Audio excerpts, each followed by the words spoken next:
am back, guys. I am so back. It's the first show of the year. For eCorner. And I know I've been missing in action for about 3 weeks. Yeah, I had to take a break and rest because I needed it. But anyway, Happy New Year. It's our first time meeting. And so, yeah, Happy New Year. I'm hoping you're doing fantastic. And of course, to open our show for today, I have a banger for you.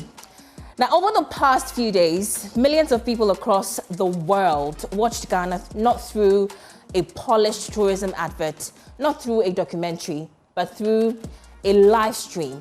A live stream that was raw, was unpredictable and happening in real time.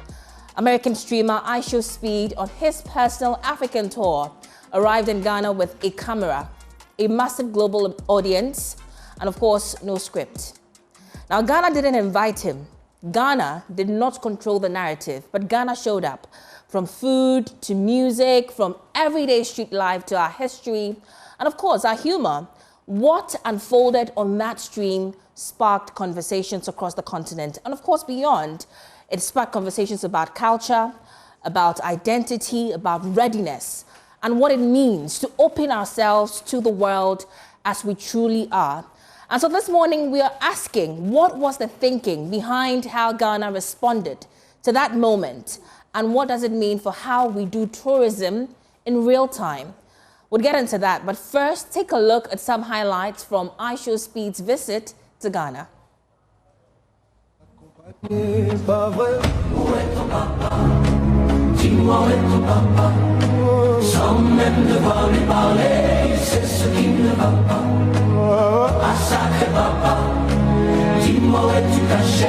Ça doit faire au moins 1000 fois que j'ai compté mes doigts. Hey. Où t'es, papa, où t'es? Où t'es, papa, où t'es? Où t'es, papa, où t'es? Où t'es, où t'es, papa, où t'es? Où t'es, papa, où t'es? Où t'es, papa, où t'es? Où t'es, papa, où t'es? Où t'es, où t'es, papa, où t'es? Wasn't that beautiful? Absolutely beautiful. So you've just seen moments from IShowspeed's visit to Ghana, moments that were watched live by millions and replayed endlessly online.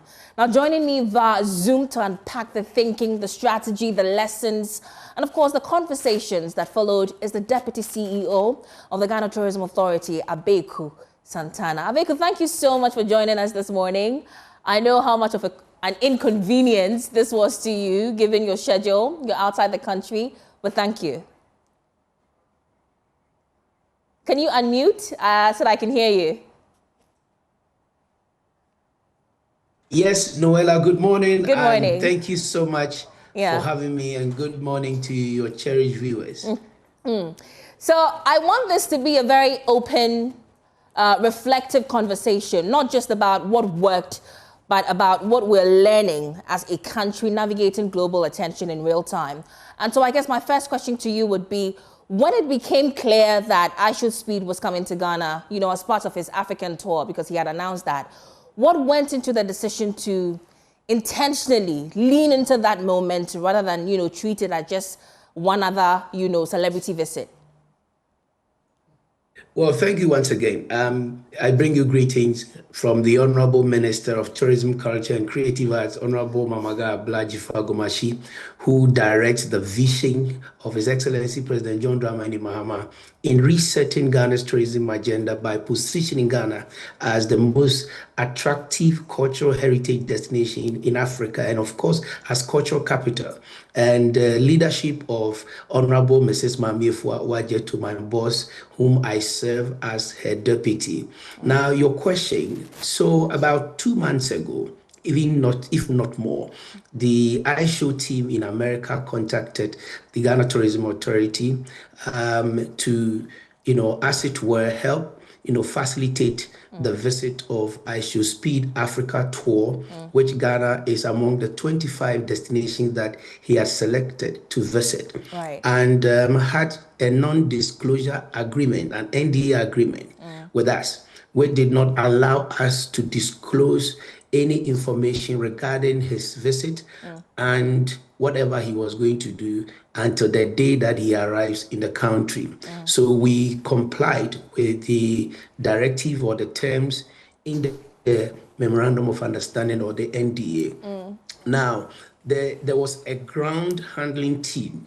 The ground handling team is a private event companies that came together to design his itinerary and activities.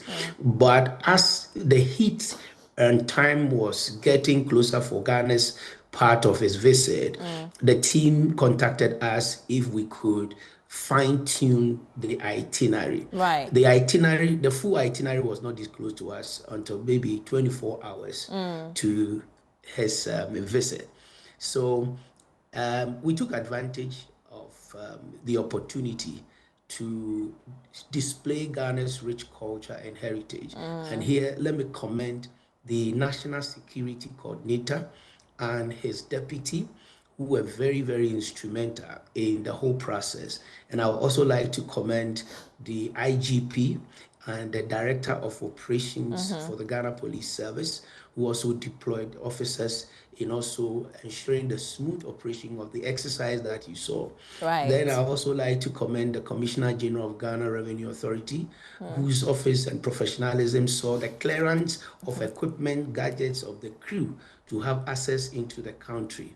Then, of course, the Minister for Interior and the Comptroller of Ghana Immigration Services. Then the Ghana Tourism Authority team that facilitated all these process or protocols before IShowspeed could arrive in the country with his private jet and get a visa on arrival for his crew and get access into the country and with police security escort to his hotel before the day of the activation itself and other things. And here I also like to commend Mr. Yao of Wankra, the Director General for the National Sports Authority. What you saw at Bukum Boxing Arena, was his creation, together, and the support from Legacy Rise Promotion. And the Office of the Diaspora Affairs, my brother Kofi Ochredako. So there's a whole lot of people behind what you saw. So if I get what you mean, especially the thought about him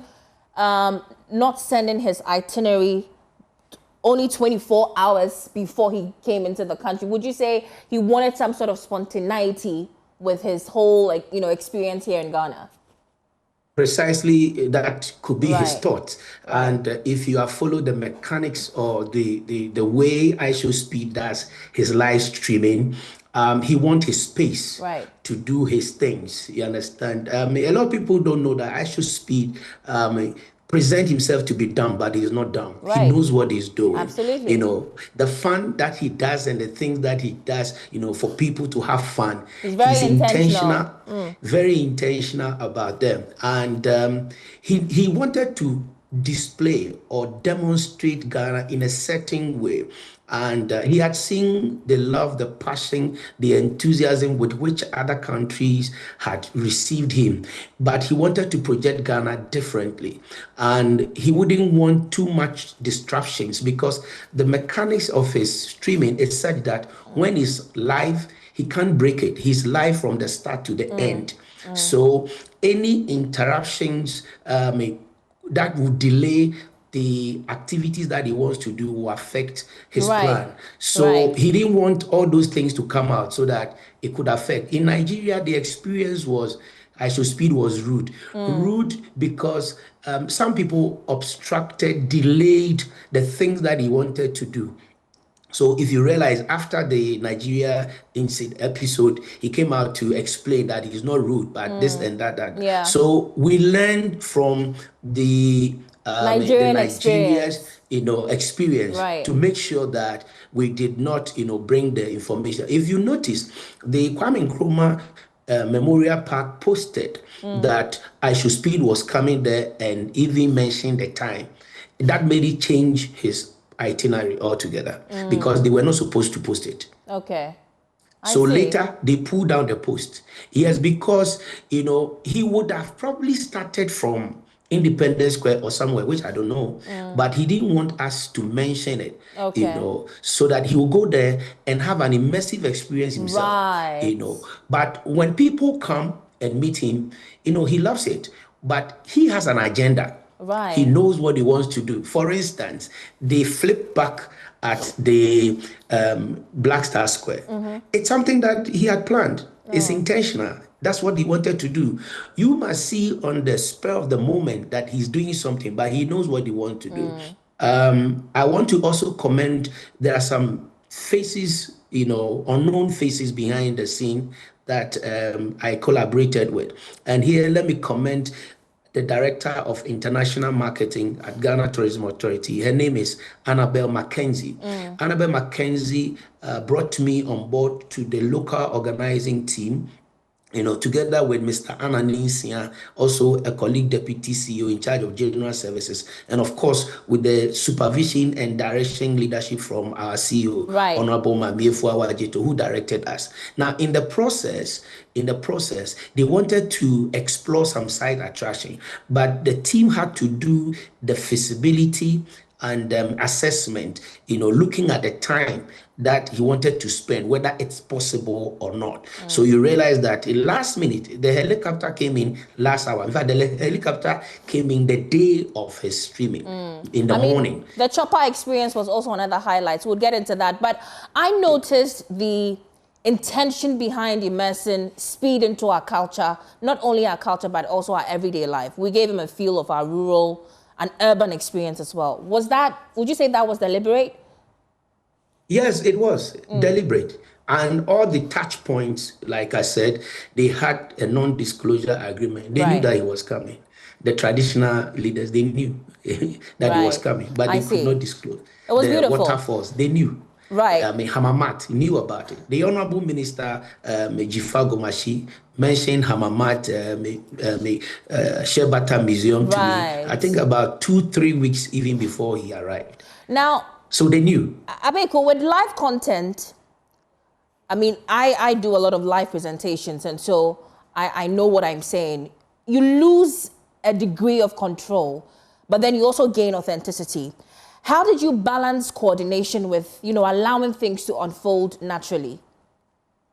And that's why I commended the National Security, the Ghana Police Service. So they were also the force behind the smooth operation of the whole event, as you saw. We did not control.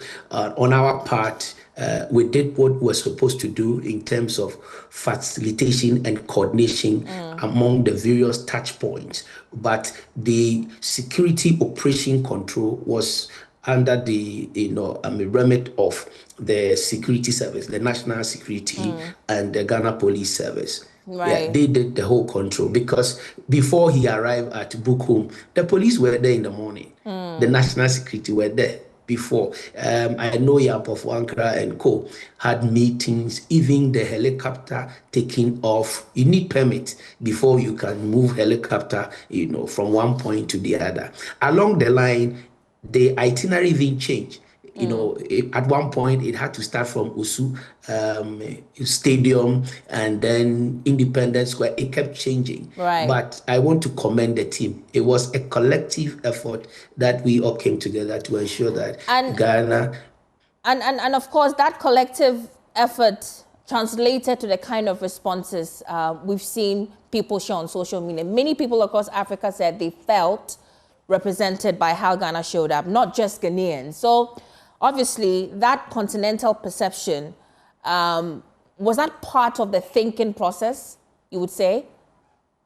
Or you think that the response surprised you? You see, content creation, marketing largely thrives on storytelling.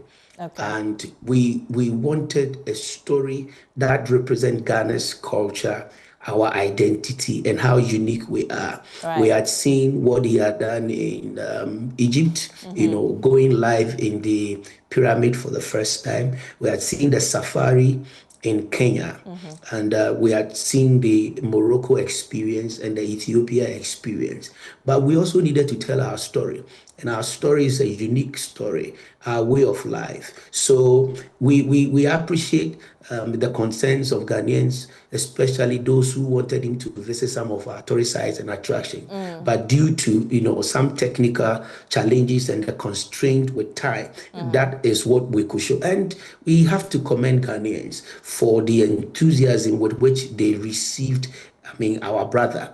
Now, prior to his visit, if you go and check his post, IShowspeed had consistently over time mentioned that he's a Ghanaian, he comes from Ghana, his mother is a Ghanaian, Ghana is the place that he was. So everything that you saw, though it seems unplanned, I think that there was good amount of thinking, strategy, and planning behind it. That is why you saw that smooth success of Ghana right now receiving talkability, traction across, the global space. And I'm sure at the Ghana Tourism Authority, you, Lord, have made your assessment so far about what happened. Per that assessment, what do you think this exposure has done differently from the traditional tourism marketing we've relied on in the past? Converting a viral story into a destination. So Ghana's destination, we know, is cultural heritage. But this is the first time we've had a story online that has put Ghana on the global, space, receiving what we call a search engine optimization or large language model, under AI. If today you search about Ghana in any search engine or search about tourism in Ghana, the IShowspeed experience that gained global prominence with over 50 million viewers, with more than 20 million also following Destination Ghana, will certainly push Ghana on top as one of Africa's leading tourism destinations. So for us, the narrative is how this global appeal and presence with IShowspeed streaming is positioning Ghana, nightlife, the culture, the people, the food, the tradition, and all other experiences, through the content that he created for us. We are leveraging on this as a digital, currency, using the visuals and all his videos in our marketing campaigns, because it's a public listing. We're going to sell it. You understand? This is PR that we didn't pay for it. Right. And we're wrapping up. Now, the symbolic gesture of issuing a Ghanaian passport also has generated a lot of public discussion. It has also generated a lot of admiration from some and questions from others. But as Deputy CEO of the Ghana Tourism Authority, how should Ghanaians understand that moment within the broader context of tourism and cultural diplomacy? Well, thank you for the question. And I'm surprised some Ghanaians are asking this question about the citizenship passport given to IShowspeed. You know that even as a previous government had citizenship program that we offer citizenship to Ghanaians, any national who traces his root to Ghana and has shown consistent, affection or love for our country, and even contributed in investment and so on and so forth. The Office of the Diaspora and Affairs, that is the work that they do. Right. Now, with regards to IShowspeed, we know his influence, his global influence. But what even surprised me is the fact that even our brother Wudimaya received a passport of Burkina Faso, and Burkina-based did not complain about it. So why are Ghanaians complaining about it? So you think we're being petty? Sorry? You think we're being petty? Not necessarily, but I think we don't understand the value and the importance of these gestures or these moves. You understand? It's a strategic, as you said, cultural diplomacy, leveraging on its influence to drive, attraction to our country. Look, if you decide to engage an influencer to market your destination for you, my dear sister, if you look at the influence of IShowspeed, we can afford that millions of dollars, for him to sell our country for us. Giving him this Ghanaian passport offers him the opportunity, unfettered access to come to the country. And again, we are giving him an identity. None of these countries that he went, he had an identity. He has an identity as a Ghanaian. We've given him a Ghanaian name. We have given him a Ghanaian passport. So now, among all the 25 countries that he visited or he put on the map, Ghana is the only country that accepted him. So that's a fact. Of course, we gave him a Ghanaian name, Berima Kofi Ekufu. Right. Which he was really excited about. Part of it. So why are people not complaining that why have you given him a Ghanaian name because you're not a Ghanaian? It's all part of the process. Right. It's all part of the agenda, to leverage on his influence or his appeal to drive traction to our country. And don't forget, it's not only tourism as in leisure, but also investment, economic investment. Absolutely. You understand? Because he said, I feel like buying a house in Ghana. All right, yeah, he did say that. You're absolutely right. And I did see that video. Thank you so much, Abeiku. There's so much we haven't touched on. I wanted us to also talk about the content creation and influencer economy here, how this would inform as whether supporting them or not going forward. But it's fine. I'd find time, come by the office so we have that conversation and wrap it up beautifully. But thank you so much for your time this morning. Thank you. It's I really absolute appreciate pleasure. it. And thanks to your wonderful team and the opportunity given me. Thank you, Abeiku. All right, so we just wrapped up a conversation with the Deputy CEO of the Ghana Tourism Authority, Abeiku Santana. He's been wonderful this morning, educating us about the thinking or the thought process that went into IShowspeed's experience here in Ghana, that spectacle that has been commended by many across Africa. And that's it for our show this morning. My name is Noella Kareniali, and on behalf of MFR Deti and the whole team, we say thank you so much for joining us this morning.